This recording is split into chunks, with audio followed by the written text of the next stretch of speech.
There is a war taking place in South African schools. It is not declared. It is not treated with urgency. But it is fought every single day, not on battlefields, but in classrooms, corridors, toilets, and playgrounds. This is a war defined by violence, by harassment, by bullying, by drugs, by intimidation, and in some cases, by murder.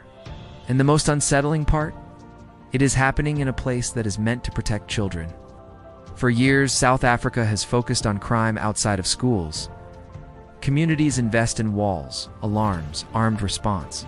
But inside schools, where children spend most of their day, that same level of attention often disappears. Why? Because of one dangerous assumption. Schools are safe by default. That assumption is no longer true. Every time something happens, it's treated as an isolated incident, stabbing, an SA case, a viral bullying video. It trends, it shocks, and then it fades. But these are not isolated events. They are part of a pattern where violence between learners is common. Crimes happen in unsupervised spaces, drugs circulate freely.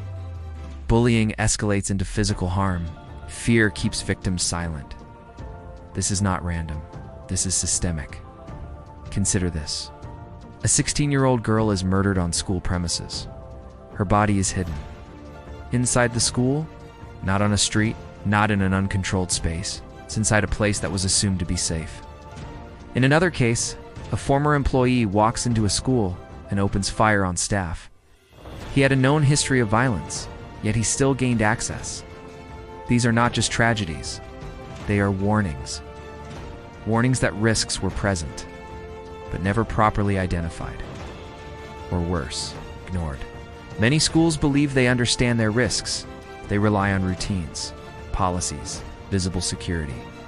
But when these are not based on proper assessment, it creates something far more dangerous than no security at all. A false sense of security. It's the belief that it won't happen here. That belief has consequences. The responsibility does not fall on one group alone, but the role of educators and the Department of Education cannot be ignored.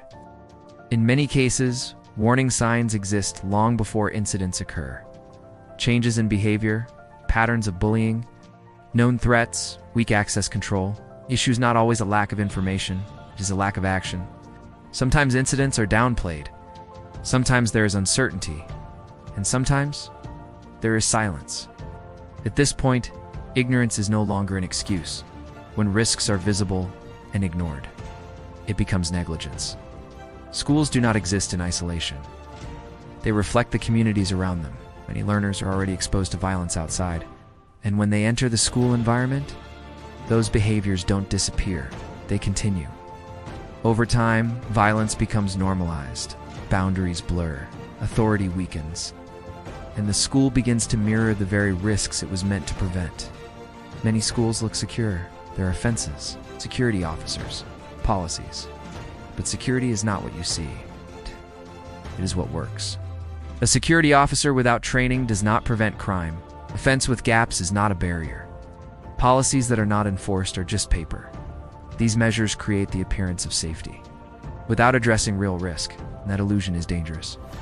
Schools continue to invest in infrastructure, their buildings, better sports fields, upgraded facilities. But here's the question. What is the value of a new rugby field? If a child is not safe on that same property, security is not an extra feature. It is the foundation.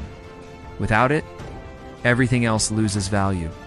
One of the biggest failures is the belief that schools can assess their own risks. Familiarity creates blind spots. An independent security risk assessment changes that. It brings objectivity.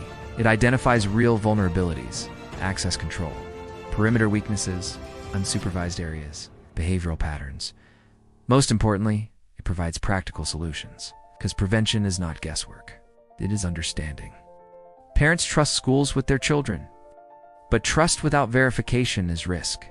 Waiting for something to happen is not a strategy.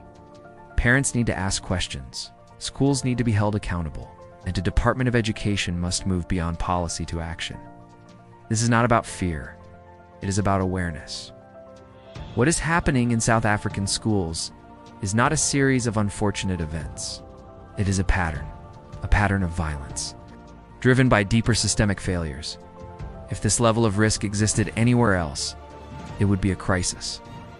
So the question is, why is it being tolerated here?